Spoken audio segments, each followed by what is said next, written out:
Well, we're here again, folks, tonight with Mark Collinsworth of Vere Global Financial, a financial expert that we come to from time to time, especially at times like this where a new jobs report just came out and President Biden has been strongly defending his handling of the economy, saying that, don't worry, folks, even though the job numbers are a bit disappointing, the economy is, quote, durable. So, Mark, what do you think? A bunch of baloney, or is the president right that we'll get through kind of a rough period here, but everything's going to be fine with the economy? The economy will be okay. It's just not going to be as okay as President Biden says it's going to be. Kind of give you a few examples. Today with the jobs number, the number came in about half of the estimate, but what was the most surprising of it is where we lost jobs at, which was actually in the restaurant industry. That's been the hardest hit from waitresses and bartenders being laid off. You'd expect with that being the hardest hit, that should have had the largest rebound, but yet there was 42,000 jobs cut from the restaurant industry last month. And that's because why? That's probably because a lot of these states are now reenacting, new lockdowns. People are scared. The government has made people scared about the Delta variant. So a lot of people just aren't going back to restaurants as much. They've started implementing social distancing. So a lot of the waitresses and bartenders that have been hired over the last 3 or 4 months, well, because of all the lockdowns and the Delta scare, those owners now are firing those very same people, which is causing the unemployment to go up in restaurants. But what about the overall picture now? I mean, is the economy still shaky, or are we headed towards a firm recovery? I wouldn't call it a firm recovery. I would probably say you're looking at going back to the economic growth under the Obama presidency, where you saw the 2.5% to 3% growth. To kind of give you some more insight to that, just yesterday, Morgan Stanley cut its GDP forecast for the rest of the year from 5.5% down to about 2.9%. So that kind of shows you that other people are starting to see the waning in these numbers. Consumer confidence, for example, had a huge drop here in the last few weeks, as well as industrial production and things of that nature. What about the factor of Hurricane Ida? Is that going to damage slow the recovery even more than it would have without all the devastation caused by Hurricane Ida?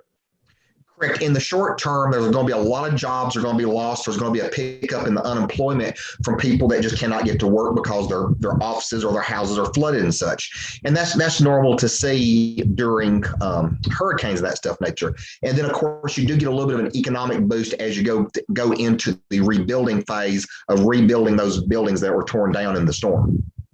Now, just recently, Jerome Powell, the Fed chair, the chair of the Federal Reserve, was saying that strong job numbers would set off maybe a tapering, that is, a moving away from controls that they've been putting on the economy to avoid inflation, et cetera. I guess essentially by buying a lot of bonds, 150 billion a month, I guess, or 120 billion. And so now that's kind of on hold, isn't there? Powell and the Federal Reserve people are going to be, it's a wait and see attitude now, isn't it? Correct. And that's why the market has kind of rallied up here in the last few days with all this economic data coming out, because the Fed now has started talking about, I guess you could say they've started talking about doing the taper where they cut back on the bond purchases and things of that nature. But with the economic data that we've just seen here in the last 6 to 7 days, I feel pretty confident that the Fed now is going to probably delay any tapering or reducing their bond buying back by probably further into 2023 or early 2023 to late 2022. And they're going to keep interest rates low? Yes, they're going to keep interest rates low. If they're going to do any kind of tapering, it'll be where they stop the bond purchases first and then move on to interest rates. So we got a long ways to go for the rates to rise. And how much is it per month of bond purchases? They've actually gotten pretty creative with how they actually do things between the repo market, the bond market, doing interest rate swaps. But to answer your question, they're doing somewhere close to about $20 to $30 billion worth of bonds per week. Per week? Per week. Wow. Is that unprecedented? That is very unprecedented. You have not seen the The last time you saw something anywhere near this was probably right after 2008, early 2009, to head off the financial crisis. And that was only pushing about, $10 billion worth of bonds per week. But now, in terms of controlling inflation, a lot of people are saying because of all this government money being spread around, the stimulus money and all that, all these spending bills, that is going to drive up inflation. That is, in my opinion, I think that's incorrect. I think the reason why you're seeing the inflation numbers go up right now is because it's more of a supply issue. I'll give you two really quick points on this. One, California, for example, California's port system, and that's, imports, ships coming from China and stuff into the California ports. The imports that come in the United States, 37% of your imports come in through California ports.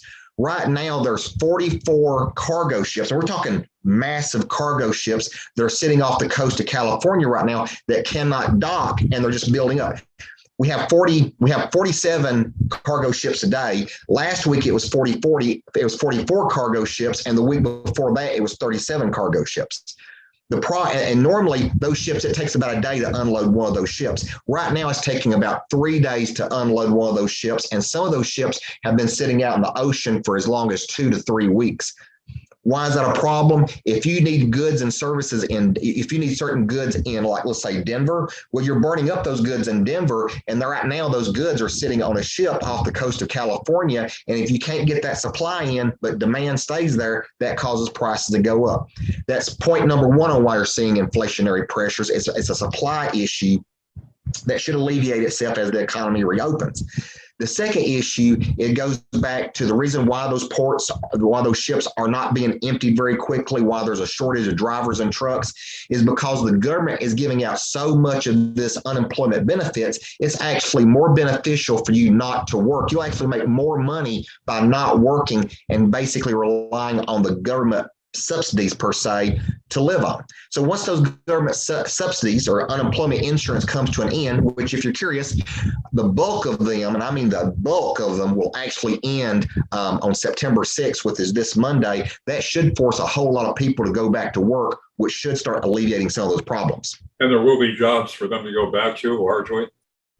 Well, it's funny that you mentioned that. Right now, there's about 10 million people that are unemployed, but yet there's 9.7 million job openings in the United States. So therefore,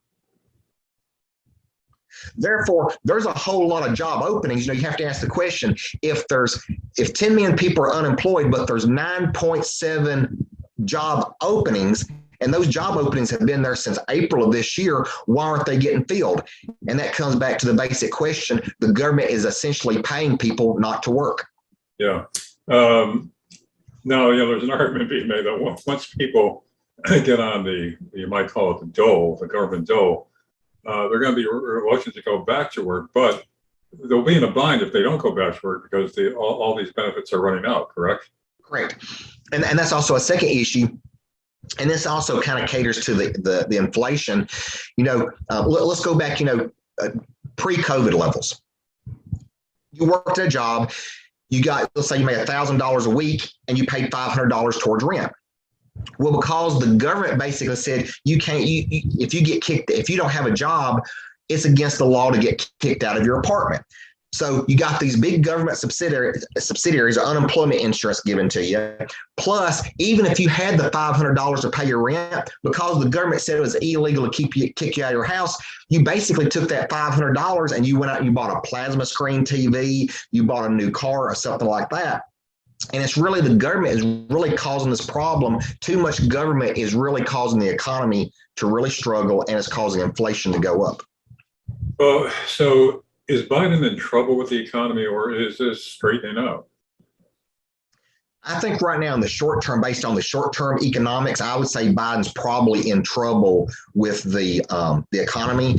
And a lot of it is actually coming to their own fault. They keep on talking about this Delta variant and how much more contagious it is, how much more deadly it is. All you're essentially doing is you're causing businesses to sit back and say, well, hey, this Delta thing is getting out of control. I don't want to hire people. I'm afraid to let people into my building. People are basically saying, hey, you've got to get vaccines and stuff. Well, some people are saying, hey, if it means getting a vaccine or a job, well, I'm going to basically say I don't want the job because I don't know what the consequences are of a rush through vaccine. Today the president was on the air talking about the tax reform that he's pushing, where millionaires and billionaires and corporations have to pay their fair share. And he's also pushing the infrastructure bill. Now, if those things pass, I don't know how soon it would pass or how soon the effects would be felt, but generally in the months and years ahead, what's that going to do with the economy? Is it going to strengthen it or weaken it? It's really not going to have any long-term. You might see a very short-term impact on the economy, but to really drive the point here that will probably sum up this entire conversation is when the infrastructure bill even started being talked about. Of course, you would expect, cement companies should benefit tremendously from an infrastructure bill, correct? Martin Marietta, which is one of the largest cement companies in the United States, and it's an American-owned cement company, its stock has only gone up about 30% so far this year. Cemex, which is Mexico's largest cement company, its stock is up over 60% year to date. Now, why is a foreign company stock going up so much more than a U.S. company stock? Good question. I'll tell you why. Because all of this crappy infrastructure bill, that money, as Wall Street knows, isn't going to go to American companies. It's not going to create American jobs. It's going to create jobs outside the United States, and those contracts are going to rely on foreign companies to supply cement, steel, and so forth. And why is that? That's just kind of the way I guess it's the same old game. It's just politics at its best. If you've got, a foreign country is basically donating to a senator's campaign, and this also happens, there's a lot of senators, I won't mention any names, that own offshore investment vehicles. What do those offshore investment vehicles actually own? Do they own stock in these foreign cement companies or foreign steel companies? One way you'll find out is track those senators and find out who's getting the contracts for the cement and steel. And I'll bet you $100 they have some kind of investment in that company. Now, the cement and the steel and other goods, other materials, can they just as well be provided by American-based companies? They could, but this is also one of the problems. When you have U.S. companies fall under a lot of regulations. We have 401k plans to be competitive. We have, Medicare taxes, Social Security taxes. You get taxed out the living daylights. When you go to a store and you buy something, a lot of what you pay for, you're basically paying for Social Security tax, Medicare. You're paying for all these regulations. But foreign countries, we'll use China, for example, there is no Social Security tax. There is no Medicare tax. They are able to basically produce goods and services at a superior, cheaper amount than what the U.S. workers can, just simply because the regulations and the taxes aren't there. So at the end of the day, it all comes down to how much money you can put on your pocket. Do you want to hire a U.S. worker and only make $1 in profit, or do you want to outsource your money to a foreign country like China, and instead of putting $1 in your pocket, you can put $10 to $15 in your pocket? So is there any solution to that, or is that just the way the economy is structured now? There's no way around it. Well, what's kind of funny about that, and what's kind of irritating, is you hear these politicians always talk about, hey, we need to increase taxes on the rich. We need to do this with foreign countries, but they're the ones that write the regulations. Like these billionaires that they say, like Joe Biden says, you have billionaires that paid 0% in taxes. Well, if they made $1 billion last year and they paid 0% in taxes, well, you know what? They should be arrested for income tax evasion, but they're not, because they're following the exact same rules that the politicians like Joe Biden put in place, and the IRS can't arrest those people because they're following the law to the T based on things that those senators have done. And probably those same companies are very good donors to the senators who passed that legislation. They're extremely good donors. That's what I've heard. Here's something else I wanted to ask you about. This whole infrastructure bill, Biden is talking about, to me, it seems like echoes of what FDR did. during the Great Depression, getting the country back on its feet, getting people back to work with the Civil Conservation Corps and all these federal programs. Is the Biden plan akin to that, or is it just a shadow of that, mimicking that, but there's no substance to it? They like to kind of brag about that it is, but in the long run, it's really not. To kind of give you some differences, if you go back to the 1930s, let's say you allocated, let's say $10 million to build a dam. Well, there's no dam there today, and then in 6 months there's a dam. So you actually saw your money at work. Today, you may already have that dam in place or the bridge in place. Well, you give, $10 million to it. What do? They go out there, they might put a few screws in it for a few dollars, put a new paint job on it, and they take the $1 million. They take the $10 million. More so to the point, as we know, as we talked about, corporations have to pay Social Security tax, all these different regulations they have to fall under, 401k plans they have to match. It's much, much cheaper to hire an illegal immigrant to come in there, paint that bridge, basically charge the government $1 million for basically a $20,000 paint job. And then that $20,000 that went to those illegal immigrants, they don't even spend the bulk of that here in the United States. They wire the bulk of that money back to their home countries. So again, I mean, the economy is working for everybody except the American working and middle class. Exactly. And what's so irritating about this is the government can fix this problem extremely, extremely easy and very, very quickly, but they don't want to. And how is that? What's the quick solution, easy solution? Well, there are several easy solutions. One, you have illegal immigrants coming into the United States, and they take the bulk of the money they make here and they wire it back to, let's say, Mexico or Latin America, whatever. Well, they have to use the wiring system like Western Union. Well, the U.S. Treasury Department can actually lay a special tax on those wire transactions going to foreign countries. If you put that tax on it, you now have defeated the purpose of those immigrants wiring money back to their countries. That's one way of doing it. Another way you can also do it is the verifying system that they have. When you hire somebody to do a job or contract them, you have to run their Social Security number through a verification system to prove that they're a U.S. citizen. Well, there's no law that says you have to do it, so you can hire people under the table and not have to pay them. And of course, that won't change, that they won't make that change because they're depending on campaign donations from the American companies that profit from cheap labor, right?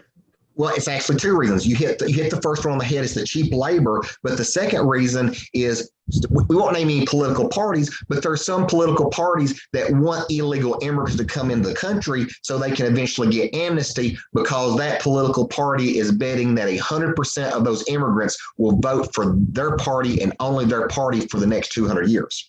And in fact, with what's going on the southern border, there is no border anymore, for all intents and purposes. And, they're estimating like millions now that are going to be coming over the next couple of years, absorbed into our society and into cities and states that are already stressed, meeting the needs of existing American citizens.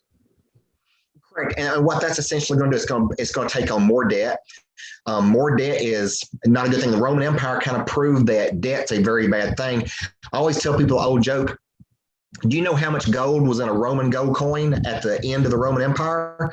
There was none. There was absolutely zero gold in a gold coin. And that's, I take out another kind of funny history part of it. Roman soldiers at one point, towards the end of the Roman Empire, actually requested to be paid in salt. Right. In Latin, salt is called salarius, which is where the term salary comes from. Yeah, yeah. Because salt at that time was somewhat valuable. It was difficult to extract, and it became a valued possession, much more so than a Roman coin. Yes, that's exactly correct. And while we're on the Roman Empire, another kind of interesting thing we've touched on in past is when near the end of the Roman Empire, the Romans basically thought they were too good to do manual labor. They went out and they basically had illegal immigrants. They had immigrants come in. They hired them to be babysitters, to do yard work, things like that. Slavery was still prominent in the Roman Empire. And of course, when you have slaves babysitting your children, you have immigrants babysitting your children. What you're doing is you're installing that culture into your children. So the Romans rose to power because the Roman soldiers were very patriotic and would fight to the death for their country. But you let that new culture get in that basically programmed the children to hate the Roman Empire. When the hordes of barbarians came in, you probably had Roman soldiers that said, hey, it's about time that the Roman Empire is getting a taste of its own information, a piece of their own medicine. And you see that today. You see people in the U.S. military that's like, yeah, the U.S. military is doing the wrong thing. You see, I'm sure you saw where the one school teacher in California took down the U.S. flag in her classroom because she said it made her feel uncomfortable. Yeah. All this, with what was going on with it as Rome was declining, sounds quite familiar with what's going on in our society today. Also, another thing with these immigrants pouring over the southern border, it's more cheap labor for these big corporations, further weakening the middle and working class of Americans. And that's also another sad point is you have these politicians that talk about how bringing these immigrants into the country, they talk about, the visas, the technology, and the middle class. I don't know if it's that they either don't care, they don't get enough information given to them, but they hear their political party say how great it's going to be and they support that. But at the same time, they're really voting themselves into more poverty because, someone that's not educated here's basically, the politician they voted for says, hey, let's let those immigrants in. It's going to create jobs for you. No, what those immigrants are doing is taking jobs away from you, because the bulk of the jobs that come in the United States is not your high-tech whiz kids from India. It's basically your person that was working on the street sweeper from Mexico that's now coming to the United States that's taking a job at McDonald's or mowing a yard or something. So wrapping up now, Mark, short term, the economy you think will recover and will be all right for a while. The stock market will certainly continue to do well. But long term, we're in the beginning stages of a decline of the American empire. You hit the nail on the head, because what's happening is the United States is basically taking on all of this debt, massive amounts of debt. Kind of give you kind of a quick example. Right now, the United States government owns on welfare programs. About 70% of all government revenue that comes in goes to support interest payments on our debt, which is increasing exponentially, Social Security payments, food stamp payments, and Social Security and Medicare payments.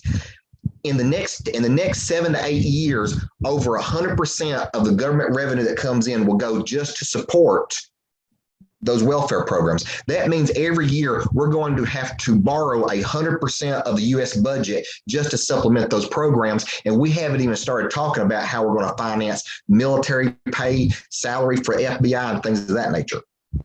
Well, up until now, they've been able to sustain the economy by all kinds of economic tricks that are being manipulated by the Fed, that they could print money at will. It's really fiat money. There's nothing behind it.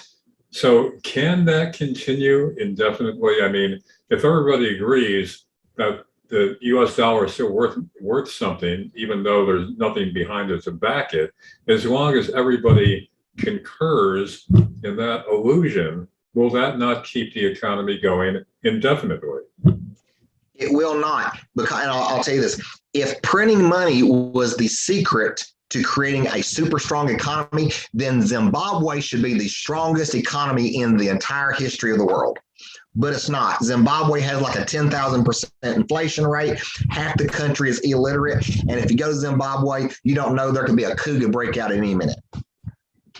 Okay, another bleak ending to our latest session with Mark Collinsworth, who is keeping a sharp eye on the economy, and we'll be revisiting this again with the next economic report, jobs report, if not sooner. Mark Collinsworth of Vere Global Financial, thanks once again, I think, for being here. Thank you very much.